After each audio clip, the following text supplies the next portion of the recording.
जय श्री राम प्रिय भक्तों, मैं आप सबका आपके अपने चैनल दिव्या द्रवित में स्वागत करती हूँ। जैसा कि आप सब जानते हैं कि हनुमान जी को संकट मोचक कहा जाता है। जो उनकी भक्ति पूरी श्रद्धा और विश्वास से करते हैं, उनको कभी निराशा हाथ नहीं लगती। अगर हमें अपनी दुर्लभ से दुर्लभ मनोकामनाएं पूर्ण करनी है तो हमें हनुमान चालीसा के मात्र 3 दिन के संकल्प से पूर्ण कर सकते हैं, क्योंकि यह बहुत ही शक्तिशाली संकल्प होता है।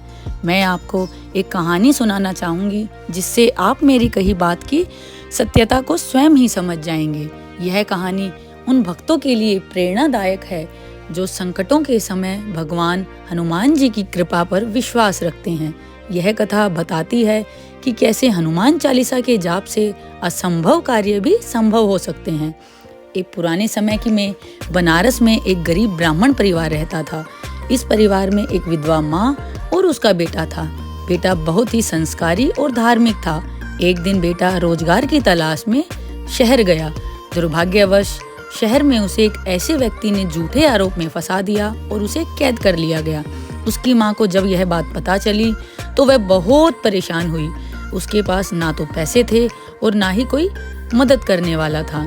माँ ने उस वक्त हनुमान चालीसा के जाप से अपने बेटे को आजाद कराया। माँ को हनुमान जी पर अटूट विश्वास था। उसने सोचा कि केवल हनुमान जी ही उनके बेटे को इस मुसीबत से बचा सकते हैं। उसने एक पंडित से परामर्श लिया, जिन्होंने उसे हनुमान चालीसा का पाठ करने की सलाह दी। माँ ने 3 दिन और 3 रात लगातार हनुमान चालीसा का पाठ किया। उसने कोई भोजन या जल ग्रहण नहीं किया। उसका विश्वास अटूट था कि भगवान हनुमान उनके बेटे को बचा लेंगे। तीसरे दिन जिस व्यक्ति ने लड़के को कैद किया था, वह अचानक बीमार पड़ गया। उसके सपने में भगवान हनुमान प्रकट हुए और उसे चेतावनी दी कि यदि उसके ब्राह्मण बेटे को रिहा नहीं किया तो उसका विनाश निश्चित है। वह व्यक्ति डर से कांप उठा और सुबह होते ही उसने लड़के को रिहा कर दिया। उसके लड़के और उसकी माँ से माफी मांगी और उन्हें सम्मान के साथ घर लौटने को कहा।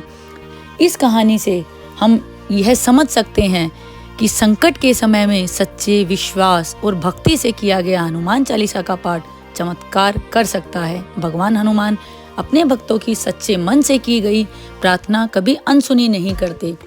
इसी तरह की अन्य कहानियों से सुनने के लिए तो जुड़े रहिए मेरे चैनल दिव्या द्रवित से। प्लीज़ लाइक, सब्सक्राइब और कमेंट में जय श्री राम जरूर लिखिएगा।